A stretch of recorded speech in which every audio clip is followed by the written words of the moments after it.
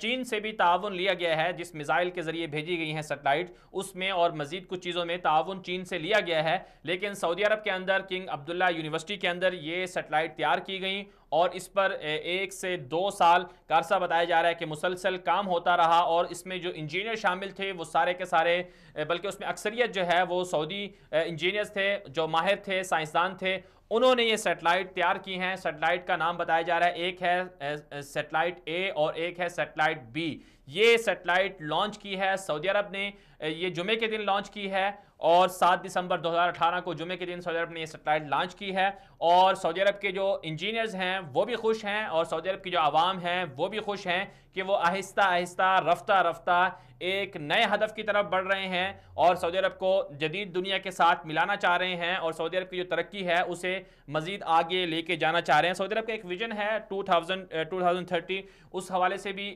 اسے جو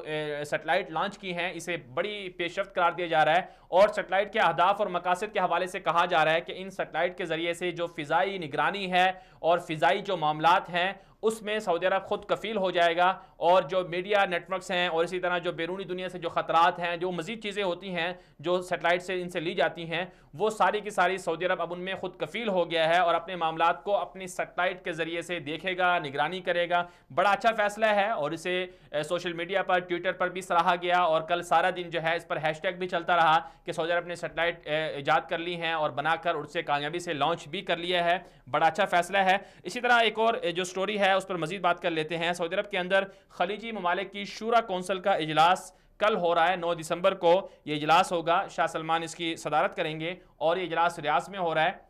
جو اطلاعات ہیں سعودی عرب کے اندر یہ اجلاس ہو رہا ہے، اس میں تمام خلیجی ممالک جو ہیں، خلیجی کونسل کے جو رکن ہیں وہ اس اجلاس میں شریک ہوں گے، اور کہا یہ جا رہا ہے کہ اس اجلاس میں انتہائی اہم فیصلے بھی کیے جائیں گے، بالخصوص جو مشرق وسطیٰ کی صورتحال ہے، جو متحدہ عرب امارات، سعودی عرب کے تعلقات، اور اسی طرح بحرین اور گلف کے جو دیگر ممالک ہیں اس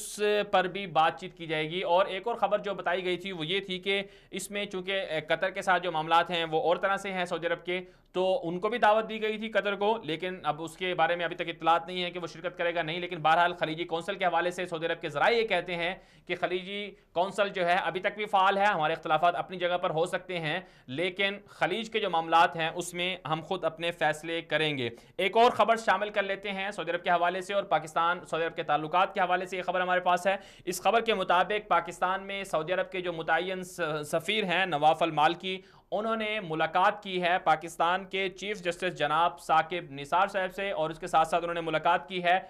جو پاک بحریہ کے سربراہ ہیں ایڈمرل ظفر، ان سے بھی انہوں نے ملاقات کی ہے، اور اس ملاقات میں دونوں طرف سے کہا یہ گیا ہے کہ پاکستان اور سعودی عرب کے جو تعلقات ہیں مزید مستحکم اور مضبوط ہوں گے۔ ہم نے دیکھا یہ ہے کہ پاکستان کے جو نئی وزیر اعظم آئے ہیں عمران خان صاحب، انہوں نے اپنے 2 دورے بھی کیے ہیں سعودی عرب کے، اور پاکستان کے وزراء کے سطح پر بھی معاملات ہوئے ہیں، وفود کی سطح پر بھی دورے ہوئے ہیں، اور سرمایہ کاری بھی ہو رہی ہے سی پیک کے حوالے سے، اور بڑی اچھی چیزیں ہو رہی ہیں، مثبت چیزیں ہیں۔ سعودی عرب اسلامی دنیا کا بڑا ملک ہے، اور پاکستان اگر اس معاملے میں دفاع حرمین بھی ایک طرف ہے، حرمین شریفین کا تحفظ بھی ہے، اس سے عقیدت بھی ہے لوگوں کی، مسلمانوں کی، تو اس حوالے سے پاکستان اور سعودی عرب کے تعلقات اچھی سمت میں بڑھ رہے ہیں۔ آگے بڑھتے ہیں، ایک اور سٹوری شامل کر لیتے ہیں۔ فرانس میں احتجاجی مظاہرے جاری ہیں اور صدر کو ہٹانے کا مطالبہ کیا جا رہا ہے۔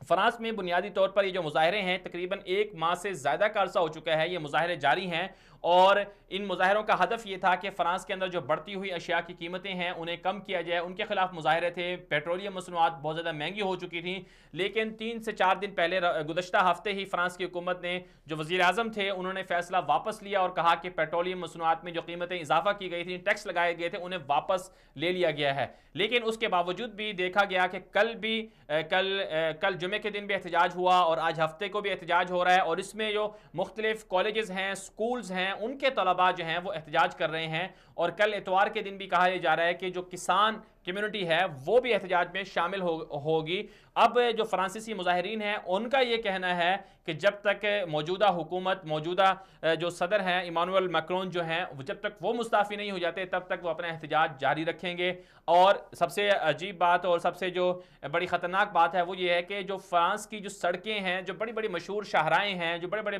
مشہور مارکیٹیں، بازار ہیں، ان میں بھی مظاہرے، اور شانزے لیزے بڑا مشہور جو جگہ ہے فرانس کی، اور پیرس جو ہے خود دارالحکومت ہے، وہاں پر یہ مظاہرے ہو رہے ہیں. اور یہ مظاہرے کیا واقعی صدر کو ہٹا پائیں گے، موجودہ حکومت کو ہٹا پائیں گے، اس بارے میں کچھ کہنا بہت مشکل ہے. مظاہرین میں پولیس میں جھڑپیں بھی ہو رہی ہیں، کئی لوگ زخمی بھی ہوئے ہیں، اور سینکڑوں کی تعداد میں لوگ گرفتار بھی ہو رہے ہیں. بہت اس سے یورپ اور امریکہ میں بھی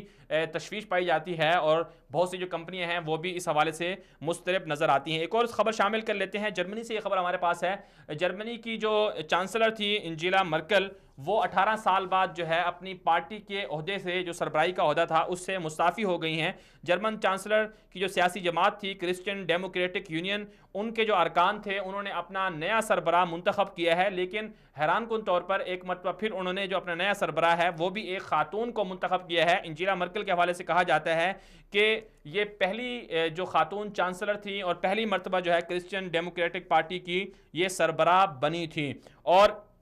کہا یہ جا رہا ہے کہ جو نئی جو سربراہ آئی ہیں وہ بھی خاتون ہے، اور ان کا نام جو بتایا جا رہا ہے وہ آنے گریٹ کرام کارین باور اس کا نام بتایا جا رہا ہے. اور ان کے بارے میں کہا جا رہا ہے کہ جو نئی پارٹی کی، جو انجیلا مرکل کی پارٹی کی سربراہ ہیں، وہ 2011 سے 2018 تک ریاست زارلینڈ کی وزیر اعلیٰ بھی رہ چکی ہیں. اور انجیلا مرکل خود بھی چاہتی تھی کہ یہی خاتون جو ہے میری ہم نشین یا جانشین بنے. اور یہ بھی کہا جا رہا ہے کہ 1971 کے بعد جرمنی میں پہلی مرتبہ ایسا انتخاب ہوا ہے اس جماعت کے اندر کہ کئی امیدوار بھی ایک دوسرے کے مد مقابل آئے ہیں، اور پھر یہ انتخاب بھی ہوا ہے، اور اس میں نیا سربراہ جو ہے منتخب کیا گیا ہے. اور انگیلا مرکل یا انجیلا مرکل جو بھی نام ہے، اس حوالے سے کہا جاتا ہے کہ انہوں نے جرمنی کے حق میں بہت زیادہ اچھے فیصلے بھی کیے ہیں، اور بہت ساری چیزیں میں ایسا بھی ہوا ہے کہ جن میں ان کے فیصلوں کی تنقید بھی کی جاتی رہی ہے. بالخصوص جو مہاجرین کے حوالے سے، شام کے جو مہاجرین تھے اور یورپ میں مہاجرین کا داخلہ تھا، اس پر انجیلا مرکل نے بڑا ایکشن لیا اور کہا کہ ہم مہاجرین کو یورپ میں داخل نہیں ہونے دیں گے. اور پاکستان اور جرمنی کے حوالے سے بھی کہا جاتا ہے کہ ان کا دور بہت مثبت رہا. آگے بڑھتے ہیں، ایک اور سٹوری شامل کر لیتے ہیں. آج کی آخری سٹوری ہمارے پاس ہے فلپائن کے اندر مانیلا جو ان کا وہاں کا دارالحکومت ہے، وہاں پر نامور عالم دین شیخ عبداللہ بیدیجیم کو شہید کر دیا گیا ہے. اور یہ جو بڑے عالم دین تھے وہاں کے فلپائن کے، اور ان کے ہاتھ پر ہزاروں فلپائنی جو ہیں وہ مسلمان ہوئے تھے. اور شیخ عبداللہ جو ہیں یہ دعوت دیتے تھے دین کی، اور اسلام کے حوالے سے بتاتے تھے کہ اسلامی تعلیمات کیا ہیں، اور لوگوں کو، فلپائنی لوگوں کو جو فلپائن کے غیر مسلم تھے ان کو اسلام کی تعلیمات کے حوالے سے روشناس کرواتے تھے. اور ان کا ہدف یہ تھا کہ کسی طرح سے لوگ جو ہیں وہ جو غیر مسلم ہیں وہ اسلام کی طرف آ جائیں. اور بڑے حکمت کے ساتھ، بڑی بصیرت کے ساتھ، تحمل کے ساتھ وہ بیان دیتے تھے. بڑے مشہور تھے، جس طرح سے پاکستان میں مولانا طارق جمیل یا دیگر جو بڑے بڑے جو داعی ہیں، اسکالر ہیں، ڈاکٹر ذاکر نائک ہیں، اس طرح کے یہ اسکالر تھے. شیخ عبداللہ بیدیجیم ان کے نام بتایا جاتا ہے، اور ان کو فلپائن میں شہید کیا گیا ہے. شدت پسندوں نے گولیاں مار کر ان کو شہید کیا ہے. اور یہ بڑی افسوسناک خبر ہے فلپائن کے حوالے سے کہ وہاں پر اب اسلام کی تعلیمات، اسلام کی دعوت کو عام کرنا مشکل بنتا جا رہا ہے. اس حوالے سے جن لوگوں نے شہید کیا، کون لوگ تھے جو ظالم تھے جنہوں نے شیخ عبداللہ کو شہید کیا، اس حوالے سے کہا یہ جا رہا ہے کہ وہ لوگ تھے جن کو بیرونی دنیا سے فنڈنگ کی جاتی تھی. بہرحال آج کے پروگرام دنیا میرے آگے میں آج کی ٹاپ سٹوری کے ساتھ اجازت دیجیے. اللہ حافظ.